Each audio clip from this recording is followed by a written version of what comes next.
நம்ம நித்யானந்த சாமி சரணம் பாடு, சங்கடங்கள் தீர நம்ம சாமியத்தான் நாடு. சாமி நம்ம நித்யானந்த சாமி சரணம் பாடு, சங்கடங்கள் தீர நம்ம சாமியத்தான் நாடு. சண்முகனின் சந்நிதியே அவர் வசிக்கும் வீடு, சண்முகனின் சந்நிதியே அவர் வசிக்கும் வீடு. புன்னகைத்து அரவணைப்பார் சாமி பதம் நாடு. சாமி நம்ம நித்யானந்த சாமி சரணம் பாடு, சங்கடங்கள் தீர நம்ம சாமியத்தான் நாடு.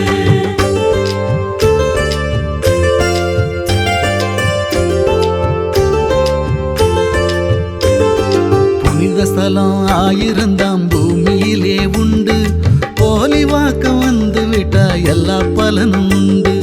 புனித ஸ்தலம் ஆயிரந்தாம் பூமியிலே உண்டு, போலி வாக்க வந்து விட்டா எல்லா பலனும் உண்டு.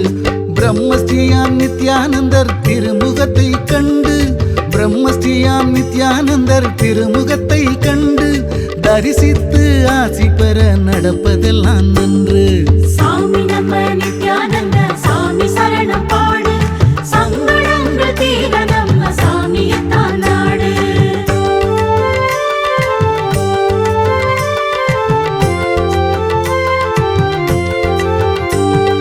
போலிவாக்கும் சித்தரையே போற்றி பாடு நீயும், பொல்லாத எண்ணம் எல்லாம் பொசுங்கித்தானே மாயும். போலிவாக்கும் சித்தரையே போற்றி பாடு நீயும், பொல்லாத எண்ணம் எல்லாம் பொசுங்கித்தானே மாயும். உனக்கும் எனக்கும் எப்பவுமே உள்ளத்திலே காயம், உனக்கும் எனக்கும் எப்பவுமே உள்ளத்திலே காயம். சாமியாலே மனதில் உள்ள காயம் எல்லாம் மாறும். சாமி நம்ம நித்யானந்த சாமி சரணம் பாடு, சங்கடங்கள் தீர நம்ம சாமியத்தான். என்னுடைய ஆசீர்வாதம் என்னை நம்புற அத்தனை பேருக்கும் உண்டு. வாழ்க்கையில் பாழா போன இந்த மனம் கெட்டு போயிடும். இந்த மனம் சீர்படணும்னா முருகன்ற கடவுளை பிடிக்கணும். முருகன்ற கடவுள் யாருன்னா அவங்க மூச்சு தான். இதை அருணகிரி ரொம்ப அழகாக சொல்லுவார். கெடுவாய் மனநே கதிகேல் கரவது இடுவாய் வடிவேல் இறைதால் நினைவாய், சுடுவாய் நெடுவேதனை தூள்படவே விடுவாய் விடுவாய் வினையாவையுமே.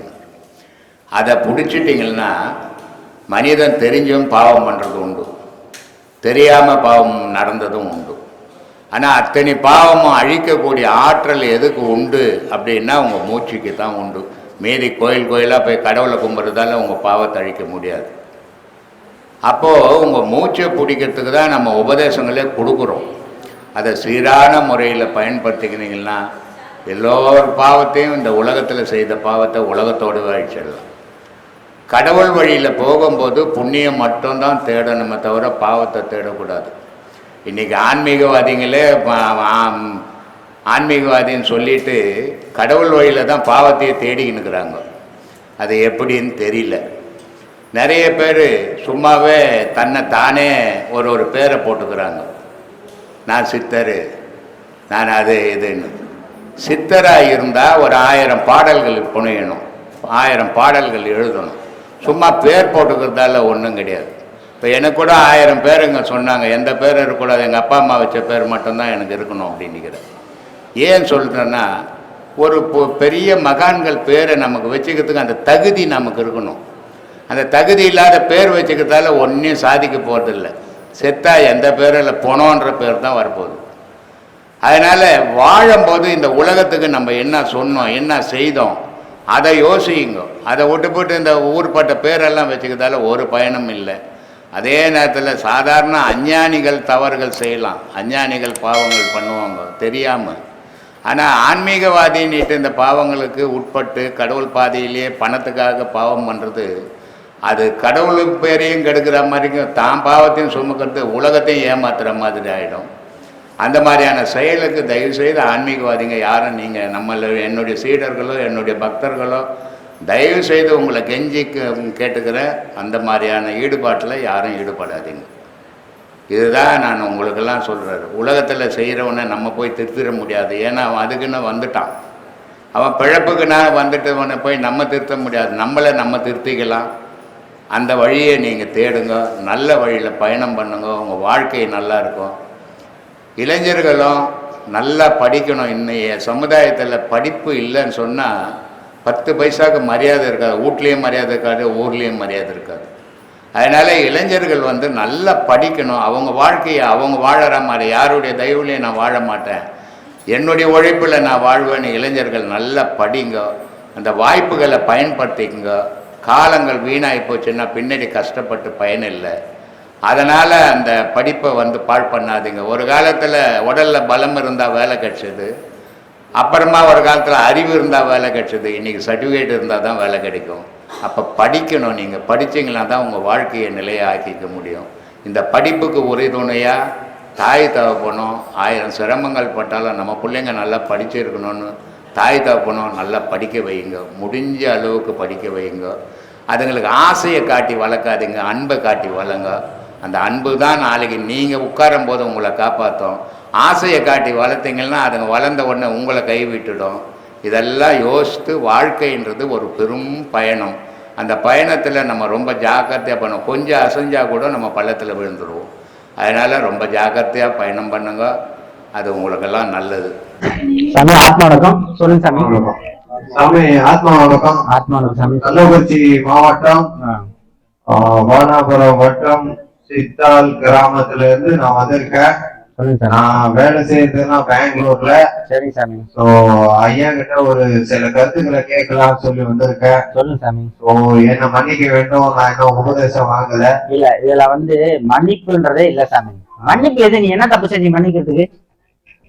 மன்னிப்புன்றதே தமிழ்ல உண்மையிலே இந்த மன்னிப்புன்ற வார்த்தையை வச்சு எல்லாம் தப்பு பண்ணிட்டுக்கிறாங்க. தயவுசெய்து மன்னிப்பு யாரும் கேட்காதீங்க, மன்னிப்பு சொல்லாதீங்க, மன்னிப்பு ஏத்துக்காதீங்க. மன்னிப்பு மாதிரி அவங்க தப்பு செய்ய தூடுற மாதிரி தானே வருது. நல்லா யோசிச்சு பாருங்க. தயவு செஞ்சு மன்னிப்புன்ற வார்த்தையை தூக்கி போடுங்க. சொல்லுங்க. ஐயா, இப்ப இந்த கோவிலுடைய வழிபாடுக்கு நாங்க வரும்போது சில தடைகள்லாம் வருது. என்ன காரணம் இருக்கும் ஐயா? அதாவது சுகமா இருக்குது, ஈஸியா இருக்கலாம் சாமி. ஆன்மீகத்துல கடவுளை தேடி போறீங்கன்னா எல்லா கஷ்டமும் துக்கமும் வரதா செய்யும். அதாவது நல்லவனுக்கு துன்பம் வரதா செய்யும், சரிக்கு விழமாட்டான். ஆனா கெட்டவனுக்கு எல்லாம் சுகமா இருக்கும், உருட்டான எழமாட்டான். நாம உண்மையா சொல்ல போனா ஆன்மீகத்துல தேட தேட கடவுளை அடையும் போது அது நம்மளை படைச்ச பொருள். நம்ம தாய் தந்தைன்னு சொல்றோம். உண்மையான தாய் தந்தை இவங்க கிடையாது. நம்மளை படைச்ச தாய் தந்தை சிவன் சக்தி தான். அது சிவம் அப்படின்னு சொல்றாங்க.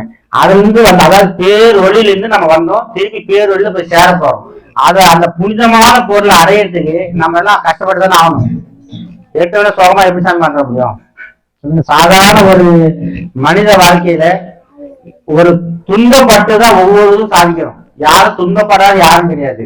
அப்ப கடவுள் விஷயத்துல எவ்வளவு நம்ம துன்பப்படணும்? அது துன்பம். அதாவது துன்பம் நினைச்சா துன்பம், ஆனா துன்பம் இல்லை. ஒன்று எல்லாம் ஏற்றுதான் மனசுதான். நீ மனசுல இது கஷ்டம், இது துன்பம் நினைச்சீங்கன்னா அது என்ன பண்ண முடியும்?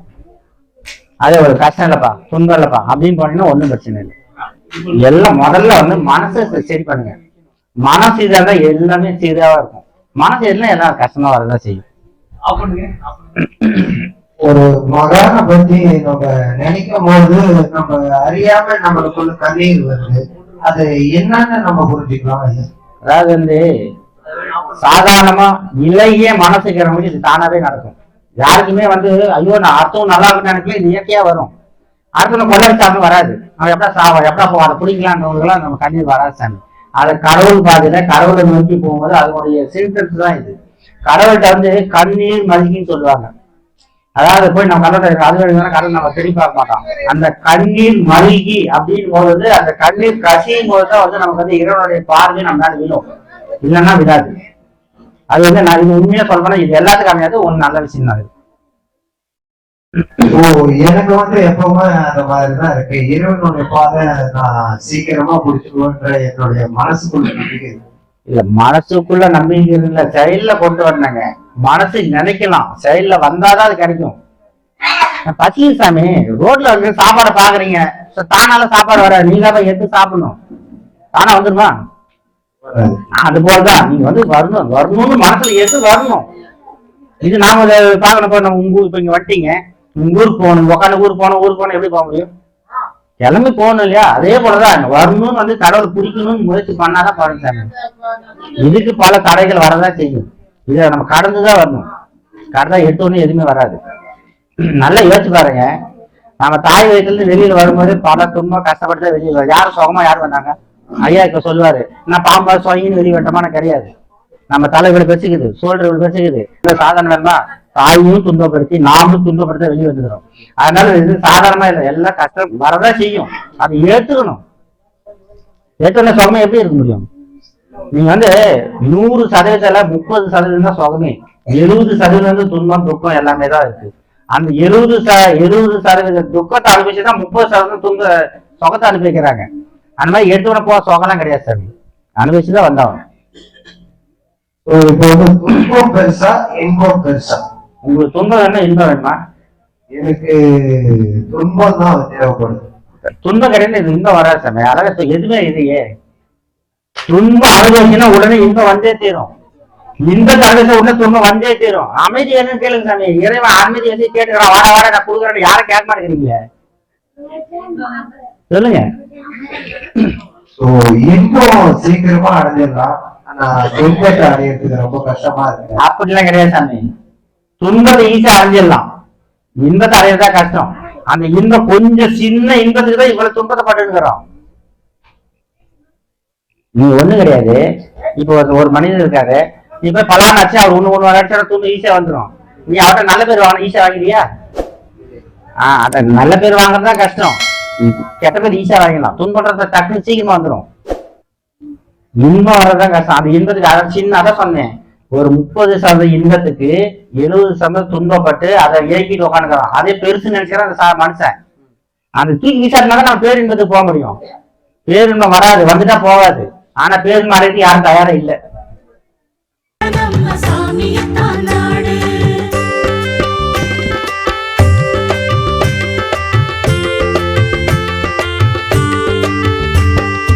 அழுக்கடைந்த மனசையெல்லாம் அலசி பிழியும் சாமி. அவரை போல ஆன்மீகத்தில் பழுத்த பழத்த காமி. அழுக்கடைந்த மனசையெல்லாம் அலசி பிழியும் சாமி. அவரை போல ஆன்மீகத்தில் பழுத்த பழத்த காமி. பொய் புரட்டு கொலை களவு நிறைந்ததிந்த பூமி. பொய் புரட்டு கொலை களவு நிறைந்ததிந்த பூமி. மெய்ஞான வழிகாட்ட அவதரித்தார் சாமி. சாமி நம்ம நித்யானந்த சாமி சரணம் பாடு. சங்கடங்கள் தீர நம்ம சாமியத்தான் நாடு.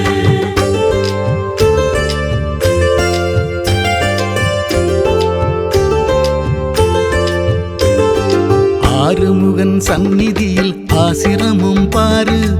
ஆறுதலை தருவதற்கு அவரை விட யாரு? ஆறுமுகன் சந்நிதியில் ஆசிரமம் பாரு. ஆறுதலை தருவதற்கு அவரை விட யாரு? வயிற்று பசி தீர இங்கு வருபவர்க்கு சோறு. வயிற்று பசி தீர இங்கு வருபவர்க்கு சோறு. உலகமெல்லாம் பரவியது சாமியோட பேரு. சாமி நம்ம நித்யானந்த சாமி சரணம் பாடு. சங்கடங்கள் தீர நம்ம சாமியத்தான் நாடு.